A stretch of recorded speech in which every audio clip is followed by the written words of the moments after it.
जी, कोई issue? Illustration 6 तक हमारी बात हुई थी, फंक्शनल बजट बना रहे थे और इलस्ट्रेशन 6 में पार्ट ई तक हम पहुंचे थे। कोई सवाल?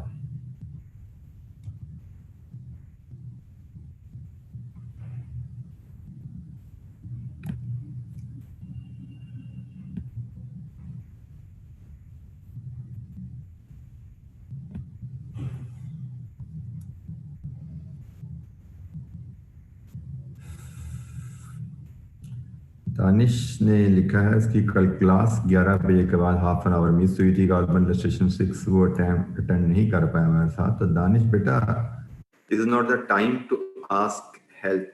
आपको पहला स्टेप था कल मैनेजमेंट से रब्ता करते, अगर आप लेक्चर की कॉपी ले पाते। दूसरा स्टेप था वो आपको व्हाइट बोर्ड अवेलेबल था, आपको वहां से पता लगता है कि हम कहाँ तक पढ़ चुके हैं। ठीक है, तो आपको सेल्फ एफर्ट करनी थी, खुद कोई मेहनत करनी थी और जो दिक्कत होती है अपने दोस्त से फोन पे क्लियर करनी थी ताकि आप यहाँ क्लास में आके हमारे साथ चल पाते। यहाँ पे क्लास में बैठ के 40-50 बच्चों की मौजूदगी में एक्स्ट्रा हेल्प लास्ट 30 आवर्स जो आपके मिस हुए उन पर डिमांड करना थोड़ा सा अनफेयर होता है। मेरे साथ भी अनफेयर है और बाकी बच्चों के साथ जरा ज्यादा मैटर करता है। मेरे पास तो चले टाइम की कोई दिक्कत शायद ना हो, लेकिन बाकी बच्चों का टाइम कीमती है, उसके लिए थोड़ा अनफेयर हो जाता है। तो काइंडली थोड़ा सा खुद ख्याल रखा करें, अपना नहीं दूसरे के बारे में भी सोचा कीजिए। और आपको एक तरीकाकार बताया हुआ है कि नेक्स्ट क्लास में आने से पहले if you have missed any part you have to make an every effort to make it that good. आप एफर्ट करके बैठे होते तो आपको आगे दिक्कत नहीं होनी थी। अच्छा जी, we move to now part F, production overhead budget.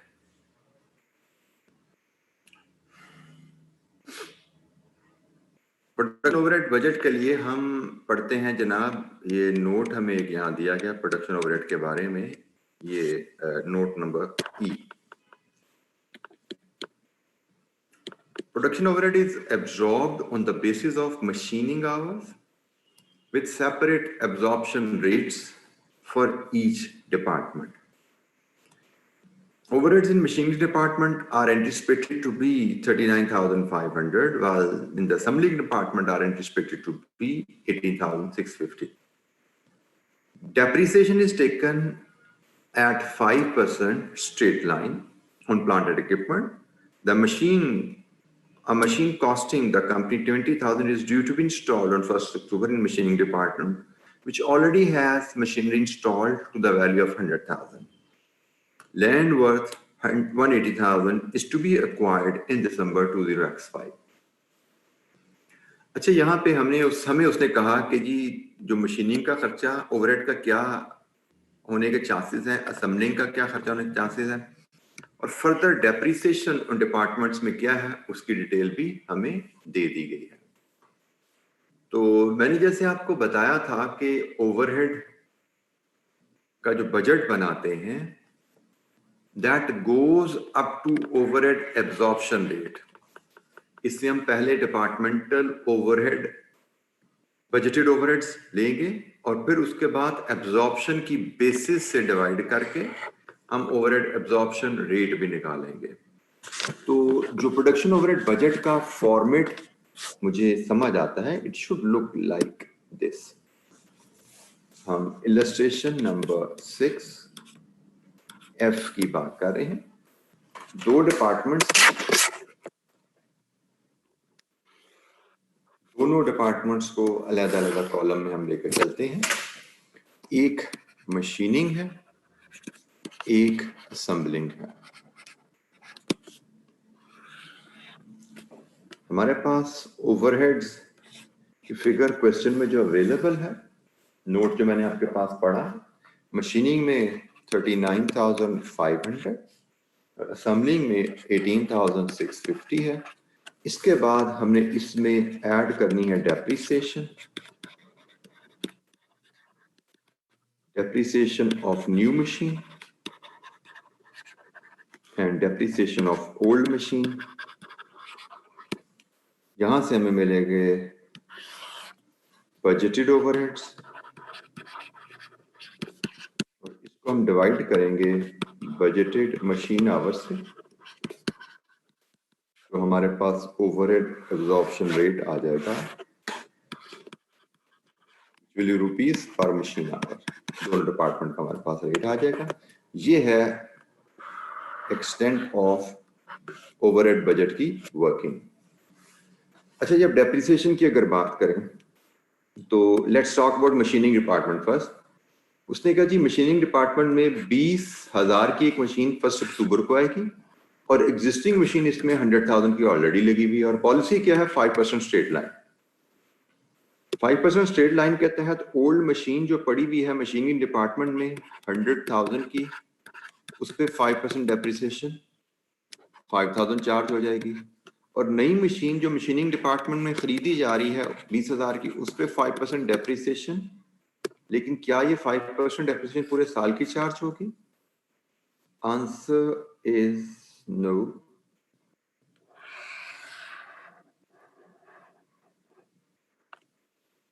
Answer is no कि ये तो 1 अक्टूबर में एसेट खरीदा जा रहा है और चार्ज होगी यहाँ पे, बिल्कुल ठीक है, 6/12 6 मंथ की डेप्रिसिएशन यहाँ पे चार्ज होगी, जो कि बनेगी,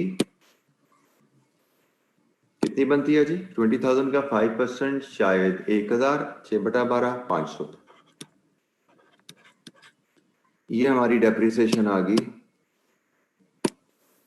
मशीनिंग डिपार्टमेंट की, नई मशीन की और ओल्ड मशीन की। अब असेंबलिंग की डेप्रिसिएशन की तरफ चले तो असेंबलिंग में कोई नई मशीन तो नहीं है, लेकिन असेंबलिंग में यकीनन कोई ओल्ड मशीन होगी। कितने की है वो हमें पता लगती है यहां से। Go to the balance sheet जो गिवन है हमें, ओपनिंग बैलेंस शीट, उसमें आप देखते हैं कि प्लांट एंड बिल्डिंग जो कॉस्ट पे आपके पास आ रहा है 187 का है ओपनिंग।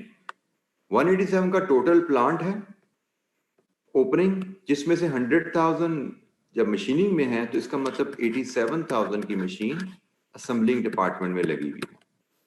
ओपनिंग बैलेंस शीट से हमें ये पता लग रहा है। तो ये डेप्रिसिएशन बनती है जनाब आपकी 4350। और एक ओवरहेड के उसने पैराग्राफ में जिक्र किया हुआ है, वो जिक्र किया हुआ है लैंड का। तो land has no impact on overhead, ये तो फिक्स्ड एसेट है जिस पर डेप्रिसिएशन चार्ज नहीं की जाती। तो ओवरहेड्स का टोटल यहां से हम ले सकते हैं 45,000 आ रहे हैं जी मशीनिंग के और 23,000 आ रहे हैं असेंबलिंग के। डिवाइड करना है इनको बजटेड मशीन आवर्स पे। अब बजटेड मशीन आवर्स आपने कहां से लेने हैं? उसके लिए आप जाएंगे पार्ट सी में, जहां पे आपने प्लांट यूटिलाइजेशन बजट बनाया हुआ है। तो पार्ट सी में प्लांट यूटिलाइजेशन बजट पे जब आप जाते हैं तो आपको पता लगता है कि मशीनिंग में आपने बजटेड आवर्स 3,000 रखे हुए हैं और असेंबली में बजटेड आवर्स आपके 2,300 हैं। यहां से आपका एब्जॉर्प्शन रेट आ जाता है दैट इज 15 और यहां से इट इज 10। ये overhead absorption rate per machine hour आपके पास आ गया दोनों डिपार्टमेंट का।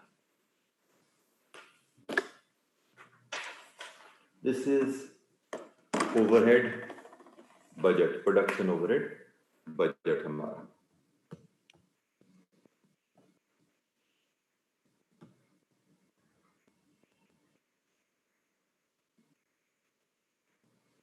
जी, any question? We are done with part F, production overhead budget, जो कि ओवरहेड एब्जॉर्प्शन रेट तक हमें बनाना होता है। अच्छा जी, इसके बाद computation of factory cost per unit for each product. दो प्रोडक्ट्स हम बना रहे हैं, उन दोनों की factory cost per unit measure कीजिए। अच्छा, अब इसका हम फॉर्मेट अगर जहन में लाएं तो फैक्ट्री कॉस्ट हमारी क्या होती है? इसमें आएगा हर प्रोडक्ट में material A, material B, labour and overhead absorb. लेकिन ओवरहेड अब्जॉर्ब दो डिपार्टमेंट के, मशीनिंग के भी, असेंबली के भी। तो टोटल 5 एलिमेंट्स ऑफ कॉस्ट हैं। हर एलिमेंट की quantity for each product different है, लेकिन रेट सबका सेम है। तो हमारा जो फॉर्मेट यहां पे बनेगा पार्ट जी के लिए, हम हर प्रोडक्ट के 2 कॉलम बनाएंगे। हर प्रोडक्ट के 2 कॉलम बनेंगे, 2 कॉलम बी के, अभी मैं एलाबोरेट करता हूं, 2 कॉलम ए के और एक कॉमन कॉलम यहाँ पे। अब पहला कॉलम हमारा सबसे पहले जो आ रहा है ये है जी एलिमेंट ऑफ कॉस्ट, किस हेड में खर्चा होगा। दूसरा है rate which will be rupees per unit, में अभी इलेबोरेट करता हूं। फॉर एग्जाम्पल मैं चले पहली एक लाइन आपसे शेयर करता जाऊं। हम कहते हैं हर प्रोडक्ट बनाने में हमारा मटेरियल ए लग रहा है, मटेरियल ए का रेट पर केजी आएगा, यहाँ पे मटेरियल ए की क्वांटिटी आएगी और यहाँ पे इसकी अमाउंट आ जाएगी क्वांटिटी इनटू रेट। इसी तरह बी की क्वांटिटी आएगी और क्वांटिटी इनटू रेट बी में अमाउंट लग जाएगी, इतनी आएगी। हमारे एलिमेंट मटेरियल ए है, मटेरियल बी है, लेबर है, ओवरहेड एब्जॉर्ब्ड है, मशीनिंग के और असेंबलिंग के। तो वैल्यूज फीड करना शुरू करते हैं। सबसे पहले रेट की बात करते हैं। मटेरियल ए का रेट क्या है, रॉ मटेरियल में जाइए, ये रॉ मटेरियल की बात आ रही है और ये यहाँ पे इनकी कॉस्ट आ रही है। ए का रेट है जी 1.5, बी का रेट है 1। ये रेट रुपीस पर केजी है। ए का रेट है 1.5, बी का रेट है 1 पर केजी है। लेबर का रेट ये भी हमें कहीं गिवन था, ये लेबर का टाइम अवेलेबल है, लेबर का रेट शायद मुझे लगता है नीचे कहीं दिया हुआ, ये जी 1.6 पर आवर, जिस मर्जी डिपार्टमेंट की लेबर हो 1.6 पर आवर है। मशीनिंग और असेंबली के ओवरहेड रेट अभी हमने निकाले पिछले पार्ट में, 15 रुपए रेट है पर आवर मशीनिंग का, 10 रुपए रेट है पर आवर असेंबलिंग का। तो ये हमारे पास हर एलिमेंट का रेट आ गया जी। किरण का इशू है जी, उनको आवाज नहीं आ रही। Is it only her issue और बाकियों का भी इशू है जी? जी नुमान ने क्लियर कर दिया कि बाकियों को आवाज शायद आ रही है। तो बेटा चेक कीजिए, वीडियो तो मैंने खुद ऑफ की होती है जब मैं बोर्ड पे आता हूं, क्योंकि वीडियो से आपका फिर वो पेज थोड़ा कवर हो जाता है, मैं ऑफ कर देता हूं। मैं सिर्फ जब डिस्कशन जब करनी होती है तब मैं ऑन करता हूं, जब मैं वाइट बोर्ड यूज कर रहा हूं वीडियो मैं खुद ऑफ करता हूं, लेकिन वॉइस शुड बी देयर। अच्छा जी, ये हमारे पास रेट आ गया तमाम एलिमेंट्स का। अब हम क्वांटिटी पे चलते हैं। हर एलिमेंट की क्वांटिटी क्वेश्चन में हमारे पास अवेलेबल है जी। यहाँ पे देखिए, जैसे रॉ मटेरियल ए की, सॉरी माय मिस्टेक ही, मुझे शायद बताना मेरी गलती होगी। यहाँ पे ए बी नहीं है, यहाँ पे तो हमटी डमटी है, मैं भूल गया था। ए बी तो हमारे रॉ मटेरियल है, ये हमटी डमटी प्रोडक्ट्स है हमारी। किसी बच्चे ने शायद करेक्ट कराया भी होगा तो मैंने नोट नहीं किया। तो हमने अब देखना है हमारे पास क्वांटिटी। हमटी में मटेरियल ए लगा 1.5, बी लगा 2 kg, लेबर लगा 6 आवर्स। तो 1.5 kg, 2 kg एंड लेबर के 6 आवर्स। मशीन आवर्स पे जाए तो वो जी यार है जी, हमटी में मशीनिंग में लगे 15 मिनट, असेंबली में लगे 12 मिनट। हम आवर्स की बात कर रहे हैं तो 15/60, 12/60 ये क्वांटिटी है। जहाँ पे मटेरियल है उसके लिए केजीज है, जहाँ पे लेबर है उसके लिए आवर है, और ओवरहेड एब्जॉर्प्शन रेट है। ये भी मशीन आवर्स है, ठीक है, ये लेबर आवर्स है और ये मशीन आवर का रेट है। तो अब हमारे पास रेट भी अवेलेबल है, क्वांटिटी भी अवेलेबल है। हम हमटी की फैक्ट्री कॉस्ट बना सकते हैं। 1.5 into 1.5 2.25, 1 into 2 it is 2, 1.6 into 6 it is 9.60, 15 into 15 by 4 it is 3.75, 10 into 12 by 60 it is 2। ये जी यहाँ से मिलेगी फैक्ट्री कॉस्ट पर यूनिट।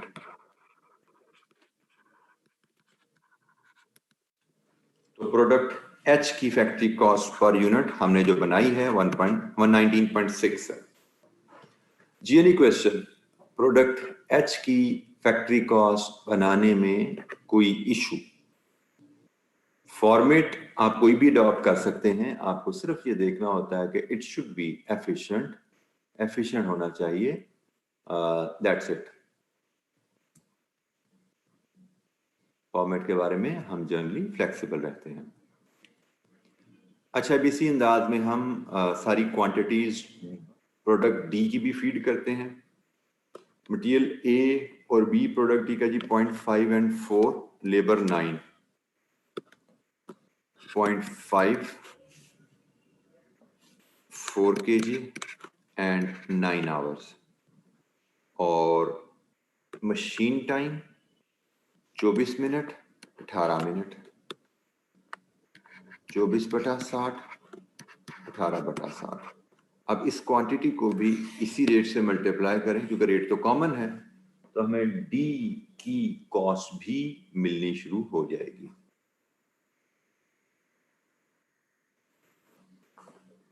जैसे this is 0.75, then it is 4, then it is 14.4, then it is 6, फिर है जी 3, and the total comes to 28.15। Factory cost हमारा budget बनाना था दोनों प्रोडक्ट का, दो प्रोडक्ट जो हम बना रहे हैं दोनों का हमने फैक्ट्री कॉस्ट का बजट बना लिया। एनी क्वेश्चन, कोई सवाल?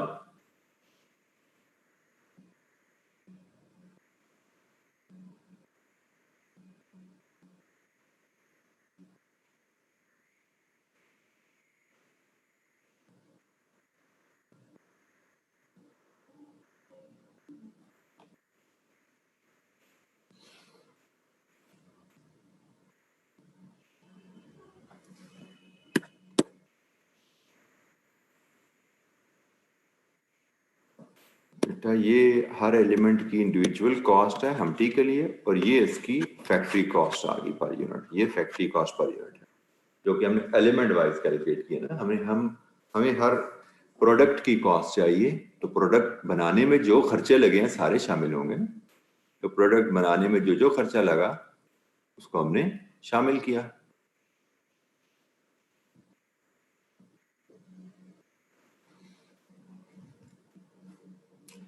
अच्छा जी, नेक्स्ट पार्ट की तरफ मूव करते हैं। जी के बाद H, direct materials purchase budget. Direct material purchase budget के बारे में आपको पता है, हमारे पास दो मटेरियल हैं ए एंड बी, और डायरेक्ट मटेरियल परचेज की इक्वेशन आपको याद होनी चाहिए। It is material usage plus closing stock of raw material minus opening stock of raw material.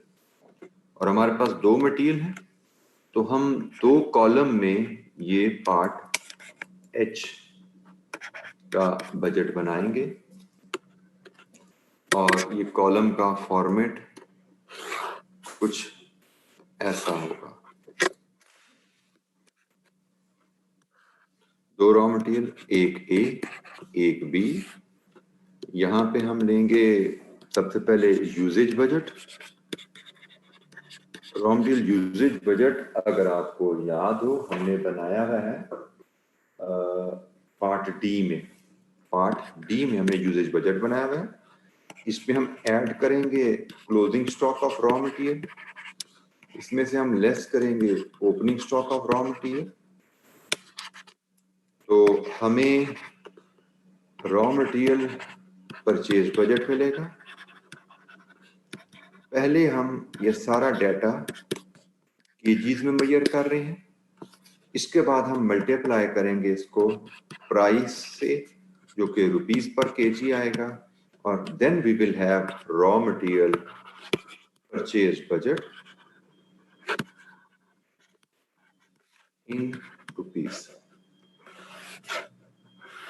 ये हमारा बजट यहाँ पे कंप्लीट हो जाएगा। अच्छा जी, वैल्यूज फीड करते हैं जी। सबसे पहले यूजेज जो हमने पार्ट डी में वर्कआउट किया हुआ है, तो रॉ मटेरियल यूजेज जो हमारा है मटेरियल ए का 8500 केजी है, बी का 28,000 केजी है। ये पार्ट डी में हमने कल वर्कआउट किया था। इसके बाद closing stock of raw material इसमें ऐड करना है, तो वो हमें रॉ मटेरियल के पैरा में इंफॉर्मेशन अवेलेबल है। क्लोजिंग इन्वेंट्री हमारे पास रॉ मटेरियल की ए की 600 है, बी की 1000 है, 600 1000। इसके बाद ओपनिंग इन्वेंट्री लेस करनी है। यहीं पे इसी पैरा में हमें ओपनिंग इन्वेंट्री दी गई है, ए की 1100, बी की 6000, 1100 6000। अब हम यहां से परचेज बजट ले सकते हैं। 8000 केजी ए का और 23,000 केजी बी का। मल्टीप्लाई करेंगे प्राइस से, तो प्राइस भी हमें ये गिवन है जी, ए और बी की 1.5 एंड 5, 1.50 एंड 1, और यहां से हमें बजट मिल जाता है टोटल। ये बना 12,000 और ये बना 23,000। ये हमारा रॉ मटेरियल का परचेज बजट आ गया। परचेज बजट पहले केजी में हमने लिया और फिर उसके बाद हमने रुपीज में भी बना दिया प्राइस से मल्टीप्लाई करके। जी, एनी इशू, ये बेसिक एक इलस्ट्रेशन है जिसमें हम प्राइमरली फॉर्मेट्स और बेसिक कैलकुलेशन को रिवाइज कर रहे हैं। ये कैलकुलेशंस जैसे मैंने कहा हमारे लिए कोई नई नहीं है। ये कोई खास तौर पे हम बजटिंग के चैप्टर पे नहीं सीख रहे। ये कैलकुलेशन यकीनन आप पीछे कहीं अकाउंटिंग में भी सीखते आए हैं, जब पीएनएल वगैरह बनाना आपने सीखा होगा, वहां पे भी ये कैलकुलेशन आपने की भी है। तो सिर्फ बजटिंग के टॉपिक में उनकी आप समझें, उन फॉर्मेट्स को हम रिवाइज कर रहे हैं और उनको इक्वेशंस, रिलेशनशिप्स, उनको हम रिवाइज कर रहे हैं। जी, any question?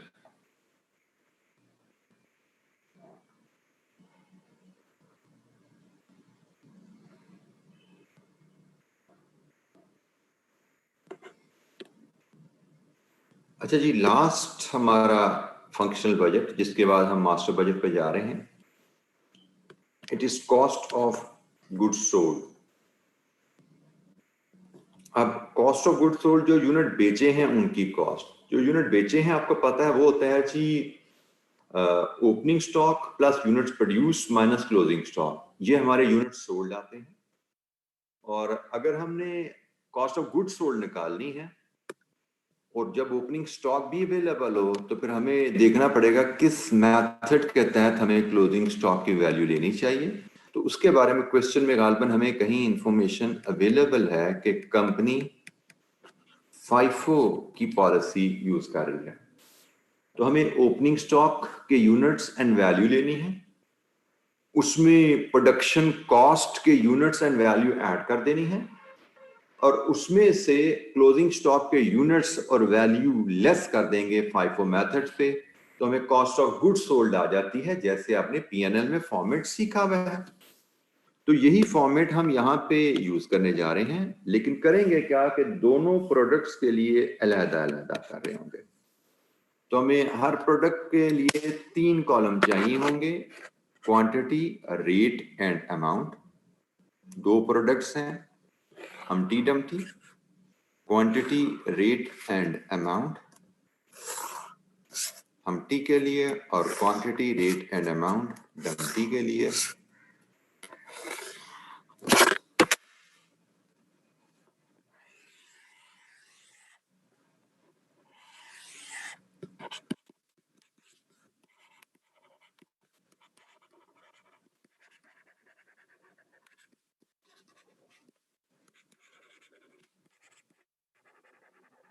We will take opening stock of finished goods, इसमें ऐड करेंगे प्रोडक्शन, इसमें से लेस करेंगे हम closing stock of finish goods. हमें कॉस्ट ऑफ गुड्स सोल्ड मिल जाएगी जी। यूनिट्स कितने बिके वो मिल जाएगी, और वैल्यू क्या है वो भी आ जाएगी, units and value. Let's talk about H for the time being. H से बात शुरू करते हैं, हमटी से बात शुरू करते हैं. हमटी का हमारे पास opening stock of finish goods क्या पड़ा हुआ है, तो उसके लिए आप आइए यहाँ पे फिनिश गुड्स का data. Opening inventory of finish goods 1 अप्रैल हमटी की 900 यूनिट्स. ओके जी, 900 यूनिट्स. फिर इनकी कॉस्ट क्या थी, units cost of this opening inventory 20. लीजिए जी, 20 से मल्टीप्लाई कर देंगे हम इसको. ओपनिंग स्टॉक की इन्वेंट्री की वैल्यू आ गई 18,000.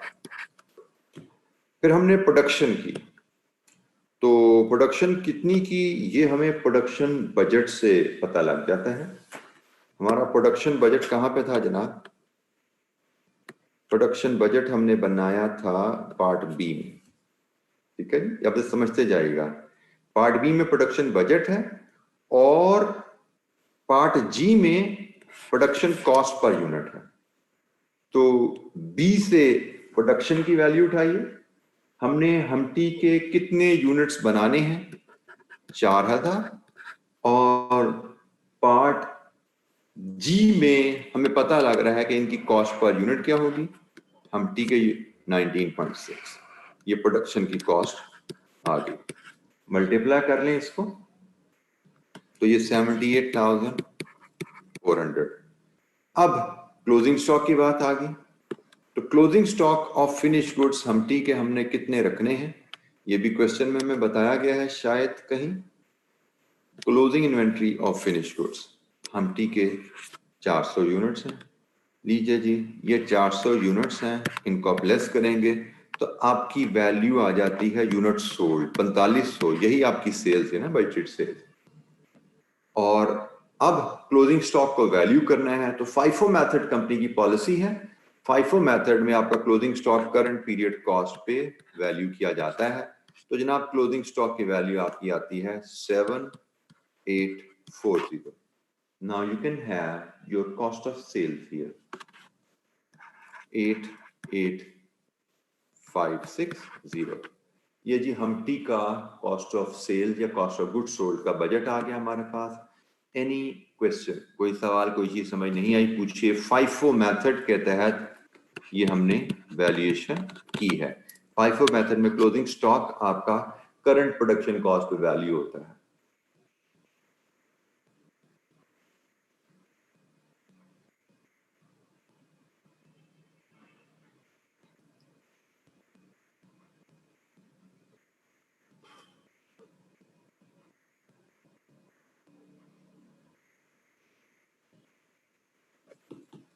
अच्छा, यही वर्किंग अब हमने डी के लिए भी रिवाइज करनी है.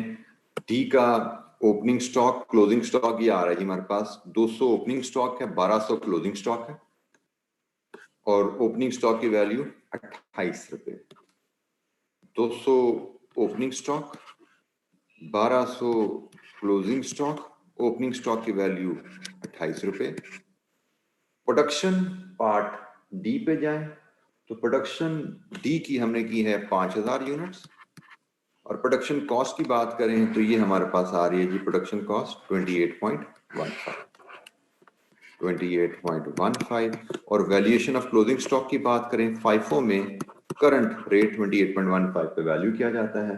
Now we can have that amounts 5600, 140,750 और ये बनी जनाब 33,780.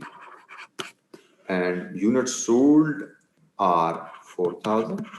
यही हमारी बजटेड सेल थी. And cost of sale is 1,12,570. ये जी हमारा cost of good sold budget बन गया. पार्ट आई की जो हमारी रिक्वायरमेंट थी, cost of good sold budget. Any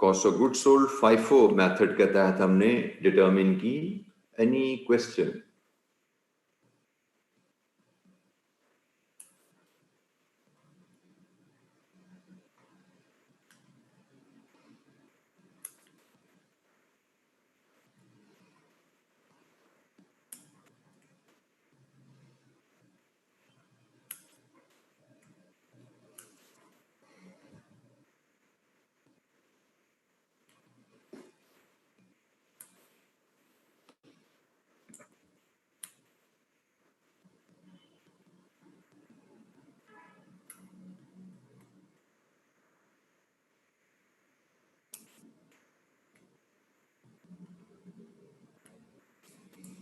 अच्छा जी, now let's move to next part, last part, जो कि है पार्ट जे, जिसमें मास्टर बजट बनाना है। मास्टर बजट में जैसे मैं आपको बता चुका हूं 3 स्टेटमेंट बनती हैं, एक पीएनएल, एक बैलेंस शीट और एक कैश बजट। ये 3 स्टेटमेंट है, तो वन बाय वन बनाना शुरू करेंगे। सबसे पहले हम पीएनएल बनाएंगे, फिर कैश बजट बनाएंगे और फिर बैलेंस शीट बनाएंगे। वजह क्या है कि कैश बजट से जो साल का क्लोजिंग बैलेंस निकलेगा उसने बैलेंस शीट में आना होता है, तो हमें कैश बजट पहले बनाना पड़ेगा, फिर हम बैलेंस शीट पे जाते हैं। तो लेट्स स्टार्ट विद पीएनएल। अच्छा जी, पीएनएल में हमारे पास बड़ा बेसिक सा फॉर्मेट जैसे हम अप्लाई कर सकते हैं। यहाँ पे कोई हमें अकाउंटिंग फॉर्मेट्स की तरफ जाने की जरूरत नहीं है, फाइनेंशियल अकाउंटिंग के कुछ स्टैंडर्ड्स रिकॉल करने की जरूरत नहीं है। यहाँ पे बड़ा बेसिक सा फॉर्मेट यूज करेंगे, sales minus cost of sales आपके पास आ जाएंगे gross profit, gross profit minus operating cost आपका आ जाएगा नेट प्रॉफिट। ठीक है, तो यहाँ पे हम बिल्कुल सिंपल वर्किंग करते हैं, sales less cost of goods sold gross profit, और ग्रॉस प्रॉफिट में से फिर लेस करेंगे ऑपरेटिंग कॉस्ट, यहां से मिलेगा नेट प्रॉफिट। ठीक है, ये हमारा बजटेड पीएनएल है। वैल्यूज फीड करते हैं जी। मैंने जैसे आपको कल डिस्कशन में समझाया था कि फंक्शनल बजट में जो हम काम करते हैं ना, वो सारी जो कैलकुलेशंस हैं, शेड्यूल्स हैं, वो हमारे यहाँ पे पीएनएल के लिए सपोर्ट में आते हैं। जैसे हमें सेल्स की फिगर चाहिए, तो उसके लिए आप सेल्स बजट पे जाएंगे। आप सेल्स बजट पे जाएंगे तो वहां से आपको सेल्स की फिगर मिलेगी।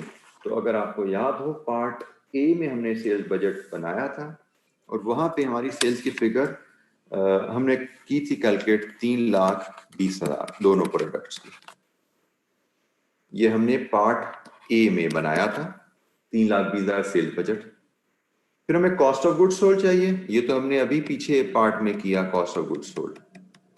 ये कॉस्ट ऑफ गुड्स सोल्ड हमारे पास आ रही है, मैं यहाँ पे इनको सम कर देता हूँ, 88,560 प्लस 112,570, ये हमने अभी वर्कआउट की दो वैल्यूज। तो ये हमने पार्ट आई में वर्कआउट की। ठीक है, इनका सम आ गया कॉस्ट ऑफ गुड्स सोल्ड हमारे पास 2,01,130। Now you can have gross profit here, sales minus cost of sales, gross profit आता है आपका, जो कि इस केस में है 118,870। इसमें से ऑपरेटिंग कॉस्ट लेस करनी है, तो ऑपरेटिंग कॉस्ट की हमने कोई वर्किंग नहीं बनाई, लेकिन क्वेश्चन में मुझे याद पड़ता है हमने कहीं पढ़ा था एडमिन एंड सेलिंग कॉस्ट का बजट। ये जी F, selling and administrative expenses budgeted at 30,800। 30,800 इसको लेस कर दीजिए, तो जनाब यहां से आपको नेट प्रॉफिट का बजट मिलना चाहिए। It is 88,470। ये बजटेड पीएनएल आ गया जी, वेरी सिंपल। इसमें हमें कोई नई वर्किंग नहीं करनी पड़ी, बल्कि फंक्शनल बजट में जो हमने काम किया था उसी को हमने आगे ले गया। सॉरी जी, 30,400 माइनस 10, 30,400 जी। एनी क्वेश्चन, कोई सवाल? बेसिक सा फॉर्मेट, कोई डिटेल में जाने की जरूरत नहीं है, और उस बेसिक फॉर्मेट पे हमने पीएनएल प्रेजेंट कर दिया। फॉर्मेट पे हम फ्लेक्सिबल होते हैं, मैं आपको रिपीटेडली कह चुका हूं, आप किसी भी अंदाज में प्रेजेंट कर सकते हैं, बस सिर्फ ख्याल रखना है कि it has to be efficient. Efficient होना चाहिए, टाइम आपका कम लगना चाहिए डाटा को प्रेजेंट करने में।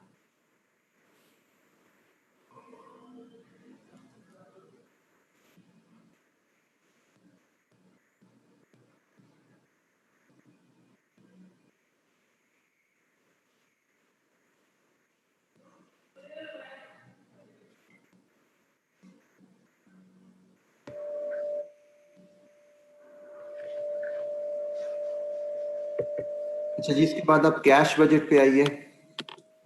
कैश बजट के लिए हम क्वेश्चन में देखते हैं तो हमें कैश रिसीट्स एंड पेमेंट का क्वार्टरली डाटा दिया हुआ है। और मैंने आपको शायद, अगर आपको याद हो, ये फॉर्मेट आपसे शेयर किया था। तो मैं करता क्या हूं, मैं यही डाटा को यूज करके आपके सामने कैश बजट प्रेजेंट कर देता हूं। कैश बजट प्रेजेंट करता हूं।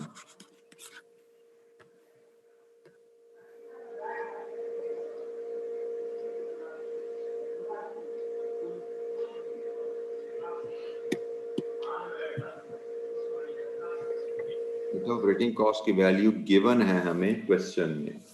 It is available at point number F.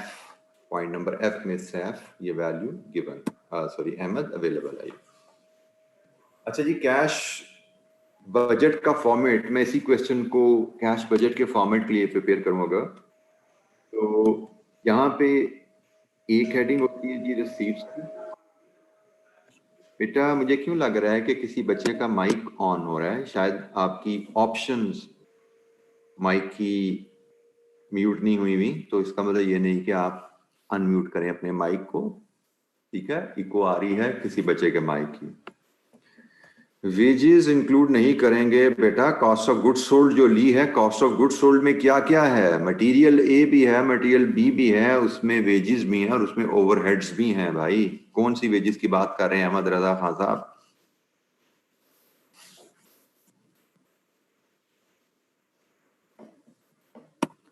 अच्छा जी, कैश बजट के फॉर्मेट की हम बात करते। आप लेते हैं जी रिसीट्स, और इसके नीचे सिर्फ एक ही हेडिंग हमें क्वेश्चन में गिवन है। आप लेते हैं पेमेंट्स, उसकी हेडिंग्स आ जाती हैं। इसके बाद आप यहां पे लेते हैं नेट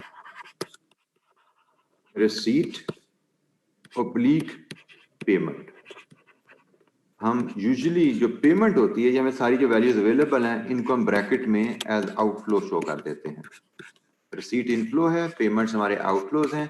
पेमेंट्स को हम ऐसे शो कर देते हैं, और फिर हर कॉलम के नीचे हम टोटल ले लेते हैं for the month receipt and payment का, और इसमें फिर लेके आते हैं हम opening balance of cash, bank, और अगर ओवरड्राफ्ट है तो वो भी हम सब कुछ यहां सम कर देते हैं, जिसके नतीजे में हमें कैश क्लोजिंग बैलेंस मिलेगा।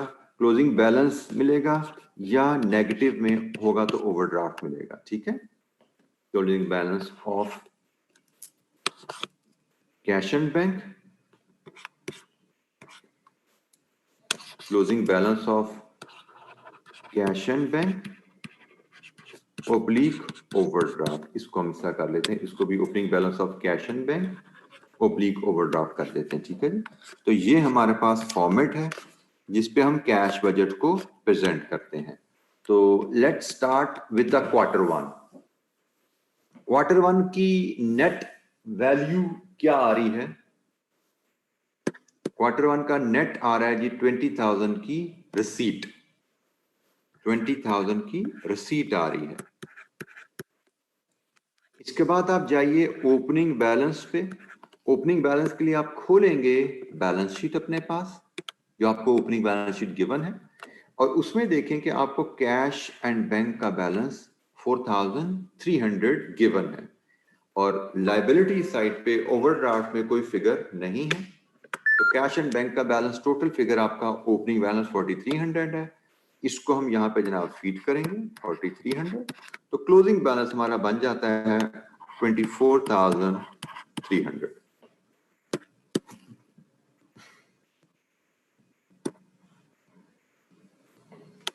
अब ये जो क्लोजिंग बैलेंस है, ये हमारा नेक्स्ट क्वार्टर का ओपनिंग बैलेंस 24,300 बना। अब क्वार्टर टू का नेट क्या आ रहा है? क्वार्टर टू का नेट आ रहा है जी 29,000 की नेट पेमेंट। इससे हमें क्वार्टर टू का क्लोजिंग मिलेगा। क्या है जी क्वार्टर टू का क्लोजिंग? 4,700 नेगेटिव, शायद ओवरड्राफ्ट है जी, और ये नेगेटिव बैलेंस ये कैरी होगा क्वार्टर थ्री में 4,700।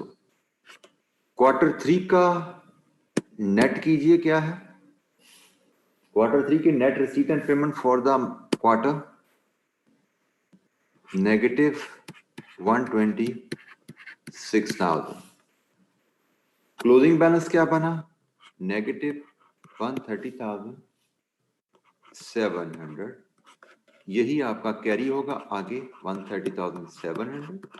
और Q4 का नेट आ रहा है 15,000 पॉजिटिव और क्लोजिंग आ जाएगा 1,15,700 नेगेटिव।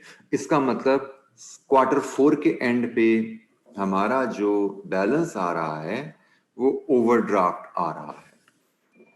अच्छा जी, इसके एंड पे अगर आप चाहें, रिक्वायरमेंट तो शायद यहाँ पे नहीं है, but you may be required at time, आप टोटल भी बना सकते हैं साल का। उसके लिए आप इन सब को सम करें, टोटल रिसीट्स आ जाएंगे आपके पास 2 लाख, 3 लाख 10,000। इसी तरह इसको सम करें तो ये पेमेंट्स मटेरियल की आ जाएंगी 31,000। इसको सम करें, ये पेमेंट्स अगेंस्ट वेजेस आ जाएंगे 79,000। पूरे साल की रिसीट एंड पेमेंट इकट्ठी करते जा रहे हैं। इसको सम करें, अदर कॉस्ट एंड एक्सपेंसेस का सम टोटल आ जाएगा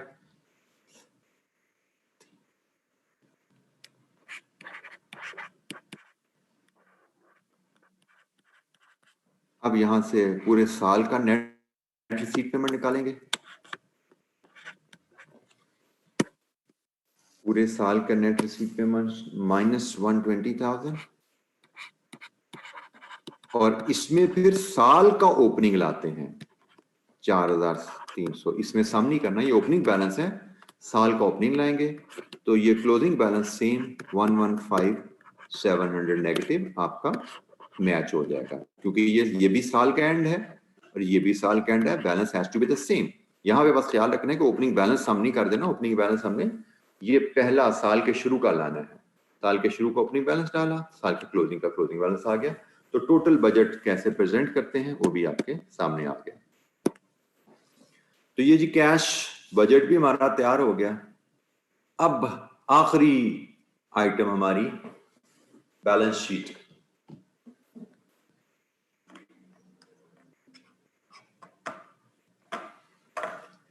कोई सवाल जी? कैश बजट में बेसिक सा फॉर्मेट है, आपको मैंने सजेस्ट कर दिया। आप इसके अलावा कोई फॉर्मेट यूज करना चाहें, यू आर एट लिबर्टी, कोई लिमिटेशन हम पे नहीं है, ठीक है। एक सजेशन आपको दे दी है, एक सिंपल सा आसान सा फॉर्मेट आपसे शेयर कर लिया। कोई सवाल? अच्छा जी, अब लास्ट आइटम हमारी बैलेंस शीट। बैलेंस शीट बनाना बड़ा सिंपल है जी। पहला स्टेप उसका होता है कि आप ये जो फॉर्मेट आपको गिवन है ना, इसको कॉपी कर लीजिए, क्योंकि आपका बैलेंस शीट प्रोबेबली इन्हीं हेड्स में बनने वाली है। शायद कोई एक आध हेड ऊंच नीच आएगी तो मैं आपको बता दूंगा, लेकिन पहला स्टेप होता है कि आप इन्हीं हेड्स को एज इट इज कॉपी करके ले आइए आंसर शीट में अपने पास। मतलब आप आंसर में इन्हीं हेड्स को कॉपी करते हैं।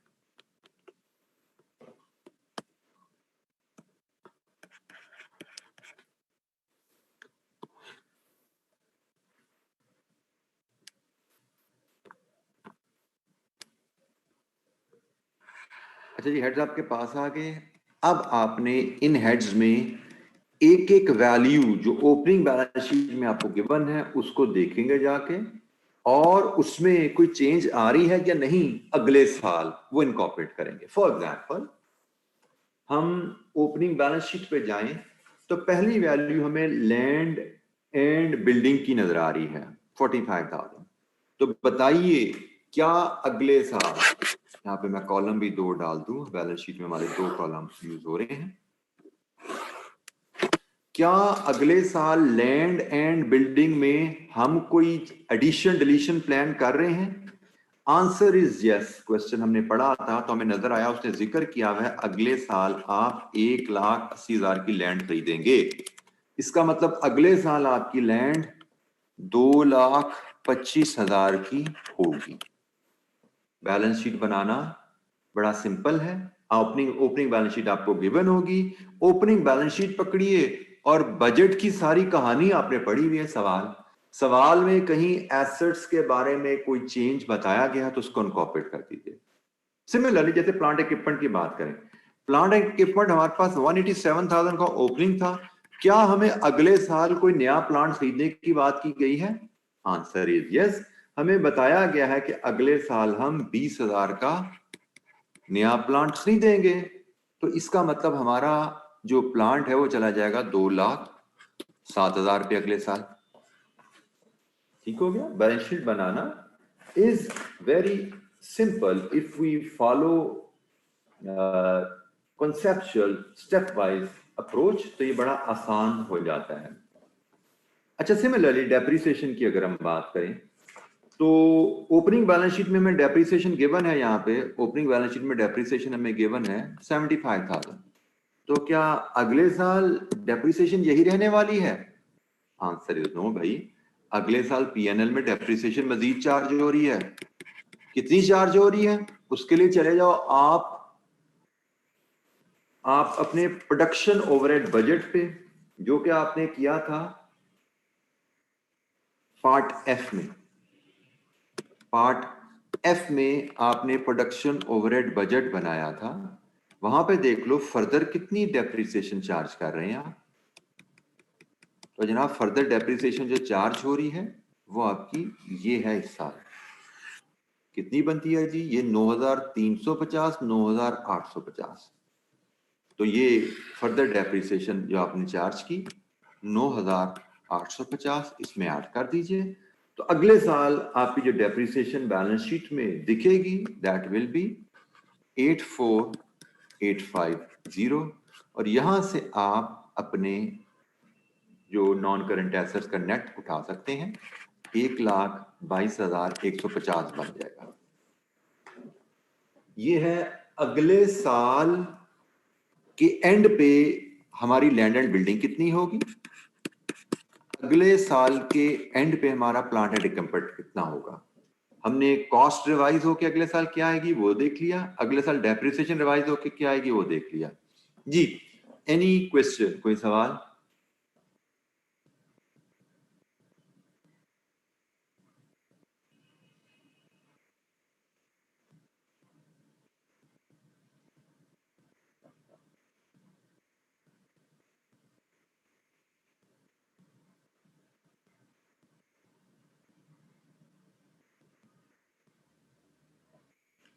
अच्छा जी, आगे चलते हैं।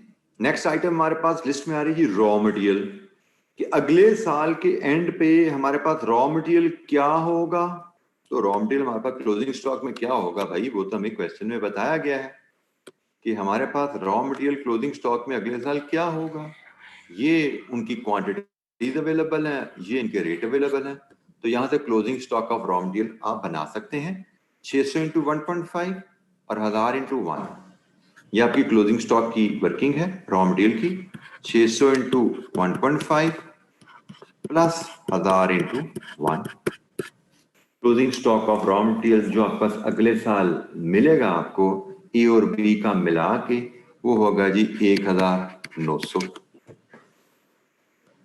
फिनिश गुड्स का क्लोजिंग स्टॉक क्या होगा, ये भी क्वेश्चन में आपको बताया गया है। फिनिश गुड्स के सेक्शन में जाइए तो आपको closing stock of finish goods की फिगर बैलेंस शीट में जो आपका स्टॉक आएगा वो बताया गया है। 400 हमटी का, 1200 डम्टी का, ये तो यूनिट्स हैं तो वैल्यू बना लो। 400 हमटी का 19.6 आपकी कॉस्ट थी, अभी हमने वैल्यू मिलकर बनाई थी, ये तो हम कॉस्ट ऑफ गुड्स से डायरेक्ट उठा सकते हैं, हमें कैलकुलेट करने की जरूरत नहीं है। 1 मिनट, ये तो हम कॉस्ट ऑफ गुड्स सोल्ड की वर्किंग पे जाएं तो हमने वहां पे क्लोजिंग स्टॉक की वैल्यू ये बनाई हुई है 7840 प्लस 33780। तो क्लोजिंग स्टॉक की वैल्यू हम कैलकुलेट करना चाहें कर लें, नहीं करना चाहें यहां से उठा लें, एक ही बात है। तो हम यहां से उठा लेते हैं, हम कहते हैं कि 7840 एक है और दूसरी वैल्यू है 33780। ये हमटी और डम्टी के क्लोजिंग स्टॉक और फिनिश गुड्स की वैल्यू आ गई। टोटल बना जी 41620, ठीक हो गया जी 41620, ये टोटल बन गया। अच्छा जी, रिसीवेबल्स, यहाँ पे अब तो जो कीजिएगा, रिसीवेबल्स हमारे क्या हैं, तो अगले साल के एंड पे हमारे रिसीवेबल्स क्या होंगे ये हमें पता नहीं है, तो इसके लिए हमें एक वर्किंग बनानी पड़ेगी। अगले साल के एंड पे रिसीवेबल क्या होंगे, बड़ी सिंपल सी वर्किंग है भाई, इसको जरा सुन लीजिएगा। इसको आप इक्वेशन में भी प्रेजेंट कर सकते हैं, इसको टी काउंट से भी देख सकते हो। टी काउंट से देखना है तो आपके पास डेटर का अकाउंट बना लो, बैलेंस ब्रॉट फॉरवर्ड आपके पास है, सेल्स डेबिट कर दो, रिसीट्स क्रेडिट कर दो, बैलेंस कैरिड ऑन आपके पास आ जाएगा जो बैलेंस शीट में जाना है। ये आपकी लेजर अकाउंट से बैलेंस निकाल सकते हो। अदरवाइज आप इसकी इक्वेशन समझ लो तो बड़ी सिंपल सी है, opening balance plus sales minus receipts, ठीक है, तो ये आपका क्लोजिंग बैलेंस आ जाता है।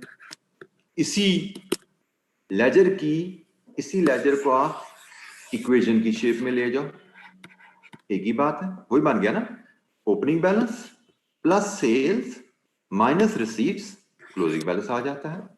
तो आप इस इक्वेशन से डिटरमिन कर लो या लेजर अकाउंट से निकालो, एक ही बात है। तो ओपनिंग बैलेंस शीट से उठाइए, रिसीवेबल का क्या है 19,500, सेल्स कितनी है पीएनएल से उठाइए 3,20,000, रिसीट्स कितनी है कैश बजट से उठाइए, रिसीट्स फ्रॉम कस्टमर 3,10,000 हमारे पास रिसीट्स फ्रॉम कस्टमर आ रही है। लीजिए जनाब, यहां से आप क्लोजिंग बैलेंस निकाल सकते हैं, लेजर में ये वैल्यू फीड करके क्लोजिंग बैलेंस निकालिए या आप इक्वेशन से क्लोजिंग बैलेंस निकालिए, एक ही बात है 29,500। और इक्वेशन से निकालना है ना, तो उसमें आसानी क्या है कि आपको वर्किंग अलग से दिखाने की जरूरत नहीं है, आप ये कैलकुलेशन यहीं पे ही शो करके 29,500 की फिगर ला सकते हैं। जी एनी क्वेश्चन, कोई सवाल?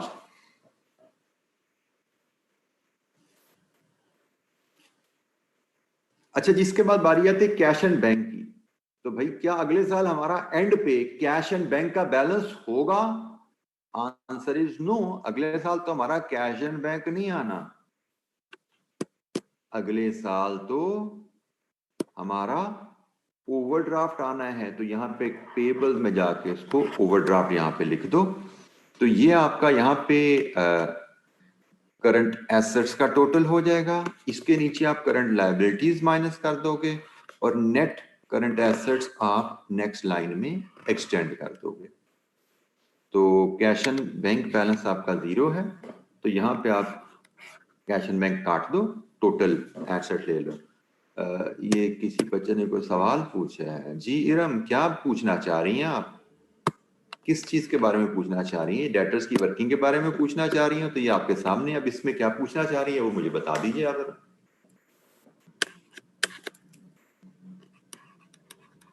डेटर्स का लेजर है ये, इसमें क्या क्वेश्चन है आपका, पूछिए।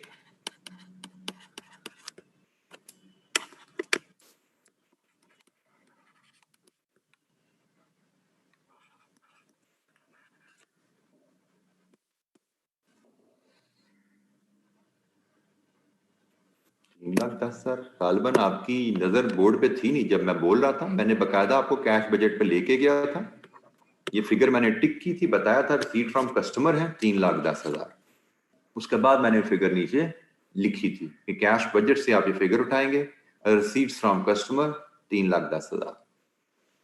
जी जनाब, एनी क्वेश्चन, कोई और सवाल? जी एक फिर डेटर की वर्किंग आपके सामने है, ये आप बैलेंस शीट पे आ गए। अब बैलेंस शीट पे जनाब यहां से आप करंट एसेट्स का टोटल उठा लीजिए। करंट एसेट में आपके पास 3 फिगर्स हैं, इनका टोटल आता है जी 73,020।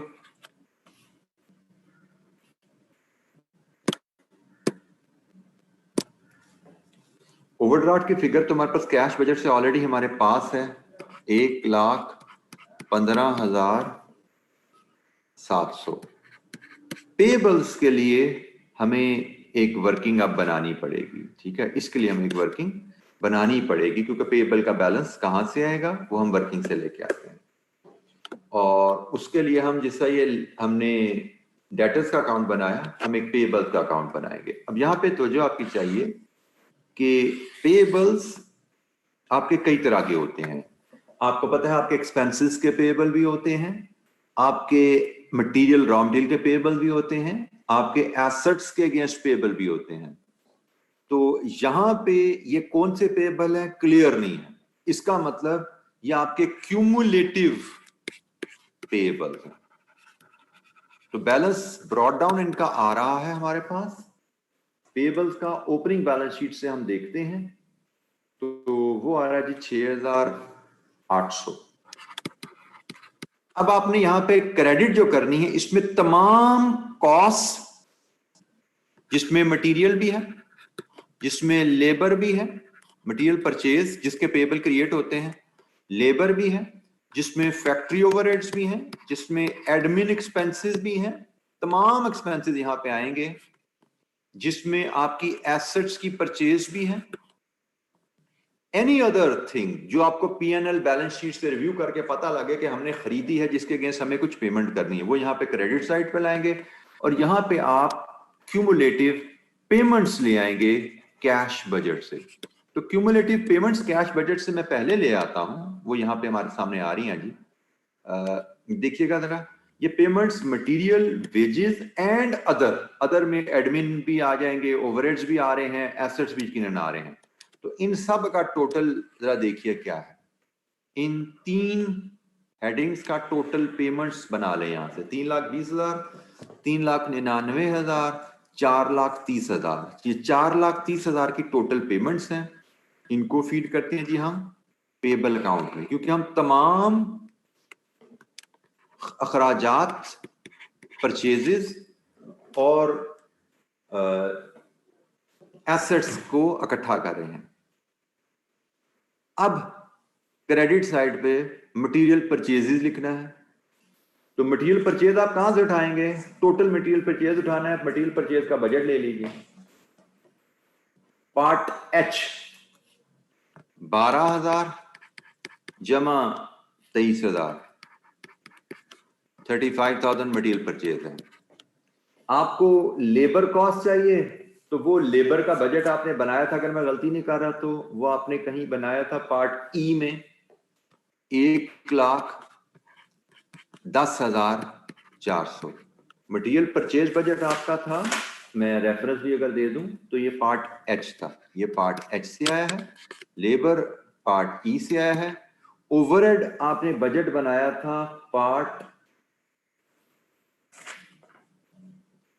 एफ में, पार्ट एफ में आपका ओवरहेड बजट था, और उसमें अब यहां पे तवज्जो कीजिएगा, ये हम पेबल्स बना रहे हैं, पेबल्स कैश एक्सपेंसेस के अगेंस्ट बनता है। हमारा ओवरहेड का खर्चा तो ज्यादा था, लेकिन उसमें डेप्रिसिएशन हमने यहां पे शामिल नहीं करनी।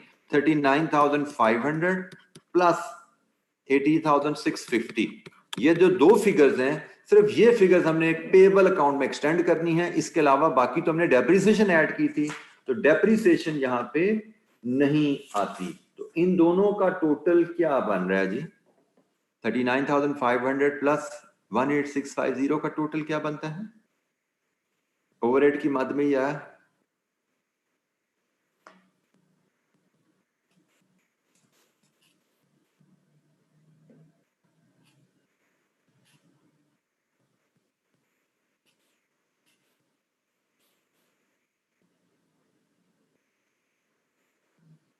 जी भाई इन दोनों का टोटल बता दो, 58,150, 58,150।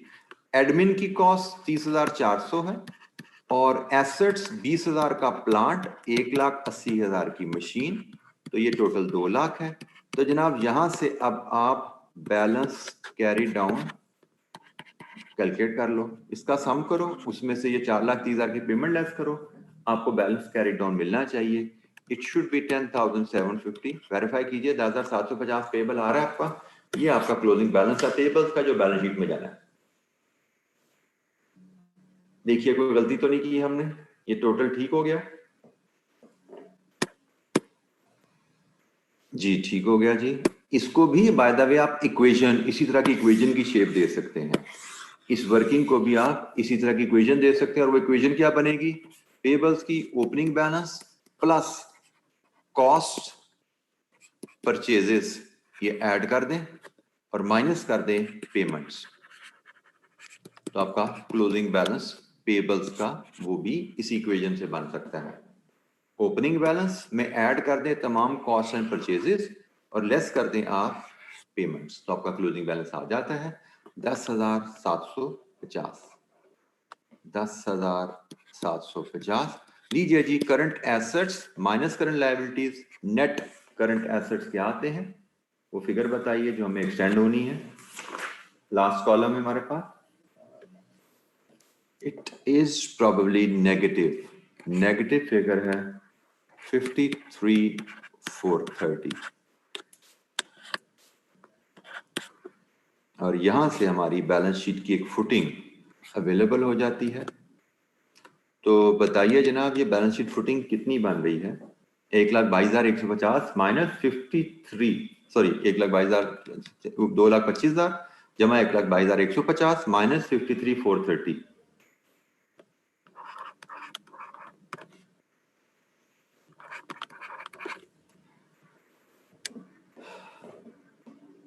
जनाब हमारे पास एसेट साइड कंप्लीट है बैलेंस शीट की। एनी क्वेश्चन, कोई सवाल?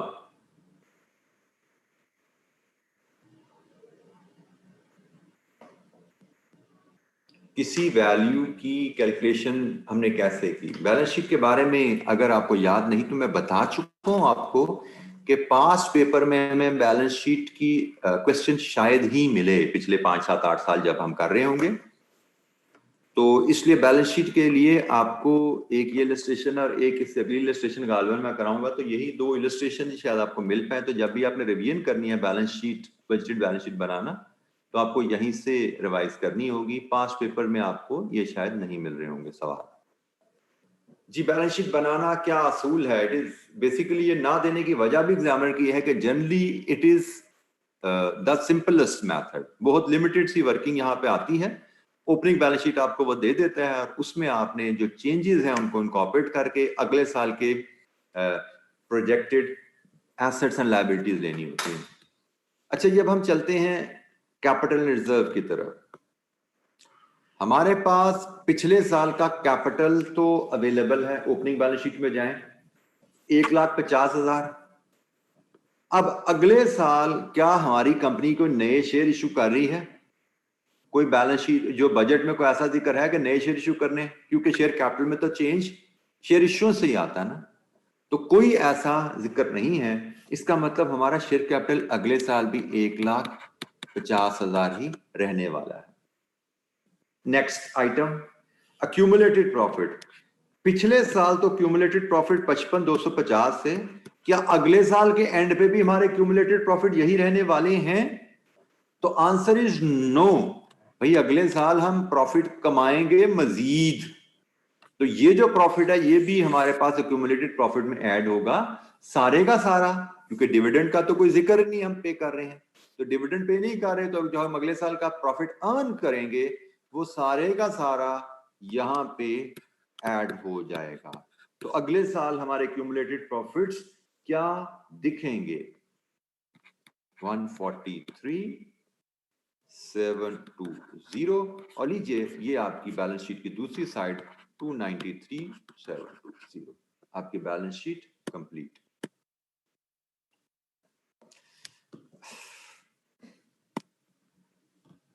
जी, एनी क्वेश्चन, कोई सवाल?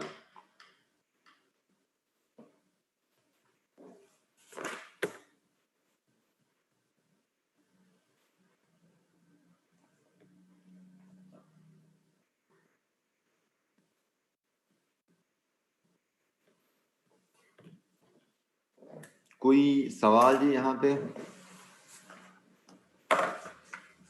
It completes our illustration number 6। Illustration number 6 की हमारी वर्किंग यहाँ पे कंप्लीट होती है।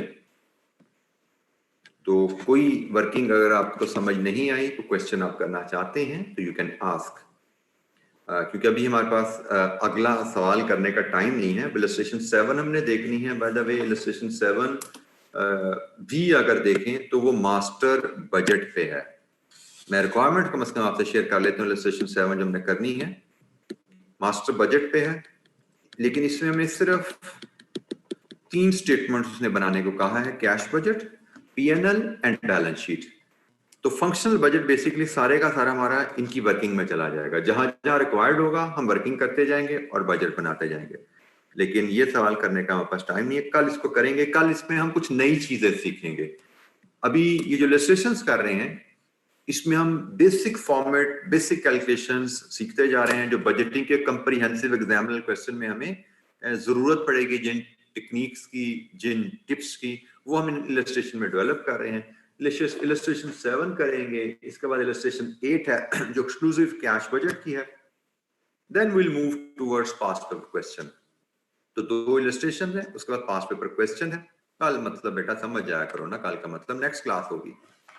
तो जी, एनी क्वेश्चन? बेटा मुबीन ने काम कीजिए, आप माइक्स ऑन कर दीजिए बच्चों के, ताकि हम 5-10 मिनट जो अब हमारे पास हम मजीद आगे हैं, 15 मिनट वैसे तो हमारी क्लास के रहते हैं, लेकिन वो अब हम क्वेश्चन नहीं कर सकते तो हम डिस्कशन में लगा लेते हैं टाइम। कोई बच्चों के सवाल हैं तो हम उनको एड्रेस कर लेते हैं।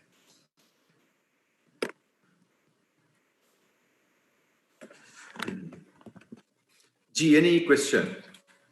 कोई सवाल आज के लेक्चर से, कल के लेक्चर से?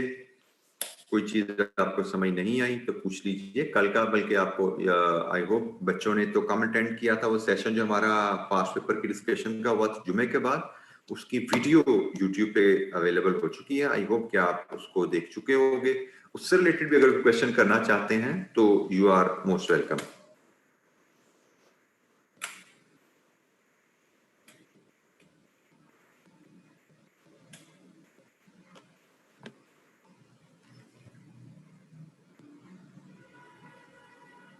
बेटा बुक आपको वहीद बुक से मिल जाएगी। सीएफई बुक शॉप से अवेलेबल नहीं है तो फिरोजपुर रोड पे वहीद बुक शॉप है। ये भी जो सीएफई में बुक शॉप है ये भी उन्हीं की है, तो ये भी उन्हीं की शॉप है। तो आप यहाँ पे अगर अवेलेबल नहीं है तो फिरोजपुर पे वहीद बुक्स है, आप वहां से ले सकते हैं।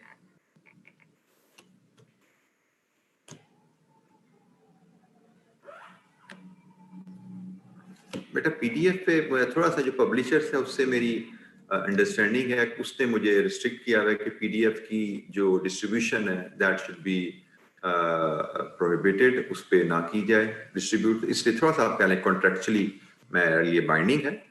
ठीक है, थैंक यू।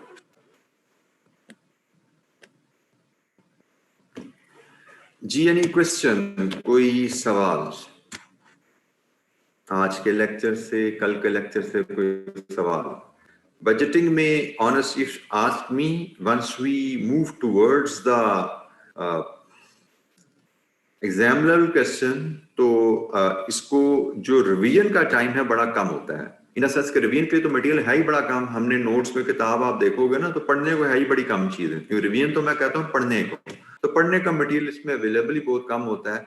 बजटिंग में वाकई ही हमें ज्यादा पास पेपर पे ही चलना है। रिवीजन तो क्विकली उस पर टाइम हमारा लगता ही नहीं। हम करेंगे जरूर, करते चलेंगे, लेकिन प्रैक्टिस को हमें ज्यादा फोकस करना पड़ता है। और प्रैक्टिस में भी क्वेश्चन रीडिंग की हैबिट को स्ट्रॉन्ग करना बहुत जरूरी है, क्योंकि बजटिंग का क्वेश्चन एग्जाम में बार बार रीडिंग से ही होने वाला है। बेटा एग्जाम में ऐसा क्वेश्चन थोड़ी आता है। एग्जाम में बेटा क्वेश्चन आता है जितना टाइम उसने आपका लेना है उसके हिसाब से मार्क्स दिए जाते हैं। ये तो बहुत लेंथी एक इलस्ट्रेशन थी ना, तो इसमें तो हर तरह के आपके फंक्शनल बजट बनाए गए हैं, फिर मास्टर बजट भी बनवाए गए हैं।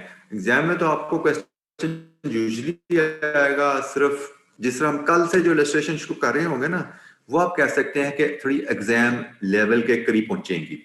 कल जैसे में सिर्फ पीएनएल, बैलेंस शीट और कैश बजट बनाने को कहा गया, बाकी सब वर्किंग में चला जाएगा। फंक्शनल बजट हमें बनाने नहीं है, वर्किंग सिर्फ करनी होगी। तो वो जो है थोड़ा आप कह सकते हैं कि एग्जाम लेवल के करीब चीजें जाएंगी। एग्जाम में यूजुअली हमें या पीएनएल आता है, पास्ट पेपर्स देखें, या हमें कैश बजट आता है, या हमें फंक्शनल बजट आता है। बैलेंस शीट भी जैसे मैंने कहा हमें नहीं आया था। मोहम्मद अजमल का सवाल है, हम कितने % कोर्स खत्म कर चुके हैं? अजमल, इसका तो प्रिसाइजली कहना जरा मुश्किल होता है कितने % कर चुके हैं। अभी हमारा टाइम अगर देखा जाए तो हमने अपने 4 महीने का अगर कोर्स होता है तो 4 महीने में से हमने तकरीबन अभी 1.5 महीना इस्तेमाल किया है, और या 1.5 से 2.25 महीने इस्तेमाल किए हैं। 2-2.25 महीना अभी हमारा कोर्स का रहता है। जैसे मैंने आपको कहा है, कोर्स आपका तकरीबन बी प्रिपेयर्ड के 10 फरवरी तक शायद आपका कोर्स जाएगा, क्योंकि हमने कोर्स लेट शुरू किया है। ठीक है, तो उसके हिसाब से, टाइम के हिसाब से भी देखें तो शायद आपका भी 35 to 40% कोर्स हुआ होगा। शुरू में कोर्स की पेस भी हमारी कवरेज की स्लो होती है, कुछ हमने लेंथी चैप्टर भी किए हैं, तो मे बी 30-35 किया होगा। लेकिन हम इसको एक और अंदाज से भी देख सकते हैं, और वो अंदाज है देखने का कि अगर हम पास्ट पेपर के एनालिसिस से इसको देखें, तो पास्ट पेपर एनालिसिस से जरा देखते हैं, उससे मैं आपको एक्सप्लेन करता हूँ कितना कवर कर चुके हैं, शायद आपको जरा समझ आ जाए। तो let me get into this. Past paper आपसे शेयर करते हैं, ये पास्ट पेपर एनालिसिस,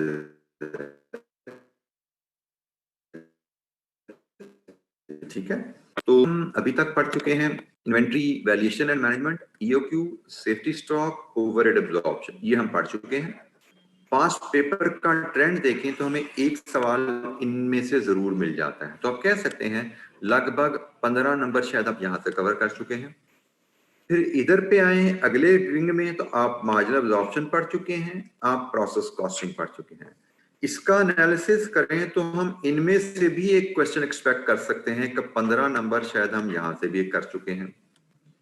और बजटिंग तो अभी हमने पढ़ना शुरू किया है, तो मेरे हिसाब से अभी हम 2 क्वेश्चंस पास्ट पेपर की बेस पे तैयार कर चुके हैं, और अगला एक हफ्ता अगर लगा के हम बजटिंग को भी कंप्लीट कर लेंगे तो आप यहां से भी को 15, 16, 17 नंबर ऐड करके आप समझिए 45% सिलेबस तक पहुंच जाएंगे। तो अगला एक हफ्ता अगर हम लगाएंगे, मुझे लगता है अगले वीक में हम बजटिंग को शायद कंप्लीट कर रहे होंगे। जब अगला वीक हमारा खत्म होगा, बजटिंग हमारा इंशाल्लाह कंप्लीट हो रहा होगा, आई बिलीव। तो बजटिंग हो जाएगा तो नेक्स्ट वीकेंड तक आप समझिए कि आपका टोटल ये 45% तक पहुंच जाएगा। और उसके बाद जैसे मुझे लगता है कि हम हमारा सफर थोड़ा जल्दी हुआ करेगा हमारा, क्योंकि शुरू में पेस भी स्लो होता है ना, और हमने जैसे मैंने कहा बड़ा लंबा एक टॉपिक प्रोसेस कॉस्टिंग भी कवर किया हुआ है, तो पेस भी स्लो है और टॉपिक भी कोई लंबा कवर कर लिया है, उसमें से भी एक सवाल आना है, और बजटिंग में भी से एक सवाल आना है। प्रोसेस को हमने 3 हफ्ते लगाए हैं या 4 हफ्ते लगाए हैं, बजटिंग को हमने 2 हफ्ते लगाने हैं या 10 दिन लगाने हैं, और एक सवाल इधर से भी तैयार हो जाना है। ठीक है, तो इस तरह थोड़ा सा पेस भी वेरी करता है, लेकिन मुझे लगता है कि सेफली हम 2 क्वेश्चन तैयार कर चुके हैं, होगा। एंड फिर इंशाअल्लाह उसके बाद हमने फॉर एग्जांपल ये चैप्टर करना है अभी, तो ये चैप्टर से भी एक क्वेश्चन मस्ट आता है, तो ये क्वेश्चन करें, ये चैप्टर करेंगे तो एक और चौथा क्वेश्चन तैयार हो जाएगा हमारा। ठीक है, फिर आगे हमारे पास डिसीजन मेकिंग का एक चैप्टर है, बल्कि 3 चैप्टर में ये टॉपिक कवर हो रहे हैं, फिर हम इस पे चले जाएंगे, ये चैप्टर करेंगे तो इसमें से भी हमारा एक क्वेश्चन तैयार हो जाएगा। तो इस तरह चलते जाते हैं कि क्वेश्चन ऐड होता जाएगा बाय, लेकिन बहरहाल नेक्स्ट वीकेंड तक आपके 3 क्वेश्चन इंशाअल्लाह तैयार हो जाएंगे। बट तैयार मेरी तरफ से हुए हैं, आपकी तरफ से क्या हुआ है ये अल्लाह बेहतर जानता है, या आप जानते हैं। जी, एनी क्वेश्चन, कोई सवाल? बेटा 10 फरवरी तक रिवीजन मैंने तो नहीं ना करानी बेटा, रिवीजन तो आप कर रहे हैं, मैं तो आपको प्रॉब्लम बेस्ड सोल्यूशन दे रहा हूं। अब मैंने तो जो आपको एडवाइस किया है कि आप साथ साथ रिवीजन कीजिए, जो इश्यूज हैं साथ साथ डिस्कस कीजिए, रोज का रोज पढ़िए, वीकेंड पे वीक का काम रिवाइज कीजिए। This is what I have advised. फिर मंथ एंड पे कोशिश कीजिए, 1 महीने जैसे अब गुजर रहा है हमारा, 2 महीने तक हम पूरे होने वाले हैं, तो अब आपको टारगेट करने चाहिए पिछले भाई जो टॉपिक्स हम पढ़ चुके हैं 1 बाय 1, कोई एक वीकेंड लगा के 2-2 टॉपिक करके उनको क्लोज, उनको भी रिवाइज करना शुरू करें। कि जो हमने 1.5 महीना पहले चीज पढ़ी थी, अगर आपने अभी तक रिवाइज नहीं की तो अब तो भूल चुके हो गया। आपको साथ साथ उसको रिफ्रेश करना पड़ता है, रोज पढ़ो, वीकेंड पे पढ़ो, मंथ एंड पे पिछला महीना पढ़ो, तो ऑटोमेटिकली जब 10 फरवरी का कोर्स खत्म होगा तो आपका सिलेबस 2 से 3 दफा खुद ही रिवाइज हो चुका होता है। इश्यूज हैं, डिस्कस करते जाइए।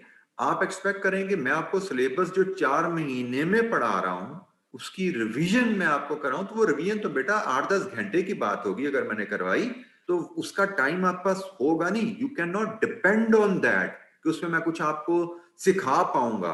वो सिर्फ उन बच्चों के काम आती है जिन्होंने पढ़ा होता है कोर्स और उनको कुछ हेल्प चाहिए होती है, कुछ क्विक रिकैप चाहिए होता है, कुछ गैप्स होते हैं उनको रिमूव करना होता है। तो वो जो रिवीजन आती है प्रोफेशनल एजुकेशन में उन्हीं बच्चों के काम की होती है। मैंने आपको पहले भी कहा है बेटा कि जब तक आप अपना होमवर्क नहीं करोगे, मतलब मैं आपको एग्जाम तक पढ़ाता रहूं, मैं पढ़ाता रहूं, अगर मैं लेट्स अज्यूम आई एग्री, मैं आपको एग्जाम तक मैं ही पढ़ाता रहूं, मैं ही रिवीजन कराता रहूं, आप कुछ ना करो, सिर्फ मुझे ही सुनते रहो, this is not going to help you at all. जब तक आप खुद बैठ के कमरे में अपना दिमाग इस्तेमाल नहीं करोगे, पर्सनल होमवर्क नहीं करोगे, आप एग्जाम लेवल के लिए तैयार नहीं हो रहे।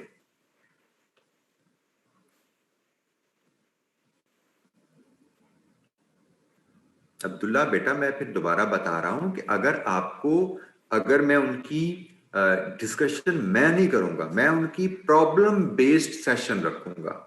ठीक है, रिवीजन, मेरी रिवीजन का अंदाज क्या होगा कि मैं कहूंगा जी फॉर एग्जांपल जी ये जो 1 से लेके 5 तक चैप्टर हैं उसके लिए डिस्कशन के लिए हम सैटरडे को मिलेंगे। तो जिस बच्चे ने चैप्टर वाइज किए अपने इश्यूज लेके आए, डिस्कशन करें। अब मैं आपको क्या दोबारा से बताऊं नॉर्मल लॉस क्या होता है, अब नॉर्मल लॉस क्या होता है, दैट वोंट हेल्प यू बेटा। मतलब मुझे नहीं लगता कि मेरे बताने का आपको दोबारा कुछ फायदा एग्जाम पॉइंट से आपको होने वाला है। मैं फिर बोल रहा हूं, मैं आपसे सेशन करूंगा डिस्कशन बेस्ड रिवीजन के लिए। हाँ जी, चैप्टर आपने पढ़ ली है, let's meet and have problem based discussion. कहां मसला है, किस टॉपिक पे मसला है, किस जगह मसला है, किस ट्रीटमेंट में मसला है, किस क्वेश्चन में मसला है, आप पूछते जाइए, मैं जवाब देता जाऊंगा। लेकिन उस सेशन में वो बच्चा बैठेगा जो अपनी तैयारी कर चुका है, वो बच्चा उस सेशन से बहुत फायदा उठा पाएगा। आई अरेंज दैट सेशन, लेकिन वो सेशन होगा फरवरी के मे बी 3rd वीक में, जब सिलेबस खत्म होने के 2 हफ्ते बाद, जब आपने सिलेबस पढ़ लिया हुआ है, रिवाइज कर लिया हुआ है। मे बी मॉक से 2-3 दिन पहले हम कोशिश करेंगे वो सेशन रख लें, ताकि मॉक के लिए आपकी प्रिपरेशन में कोई गैप है वो तो खत्म हो जाए। And I am emphasising again and again कि जब तक आप अपना होमवर्क मेहनत नहीं डालोगे नहीं होने वाला। आपको बीच में कोई प्रॉब्लम है, आप डिस्कशन सेशन रखना चाहते हो, आप मुझे बताओ जी, इश्यूज है। Even one on one basis पे आप व्हाट्सएप ग्रुप पे मुझसे कम्युनिकेट करते हो, वहां भी प्रॉब्लम डिस्कस करो। आप कॉलेज अगर कोई वन ऑन वन बेसिस पे आना चाहता है तो एक आध बच्चे को तो कॉलेज में हम विद एसओपी अलाउ कर सकते हैं डिस्कशन पे। आप आना चाहते हैं, 1 बच्चा 2 बच्चे आना चाहें, डिस्कस कर लें प्रॉब्लम। डोंट कीप पेंडिंग कि जी मैं आपको मिलूंगा को रिवीजन कराऊंगा, उसका इंतजार ना कीजिए बेटा, अपना काम करते चलिए। जी एनी क्वेश्चन, कोई सवाल? अच्छा जी, आज के लिए फिर इतना ही। बाकी इंशाअल्लाह अब हम मंडे को इंशाअल्लाह मिलेंगे और कैरी करेंगे अपने डिस्कशन को बजटिंग के ऊपर। अस्सलाम वालेकुम, अल्लाह हाफिज।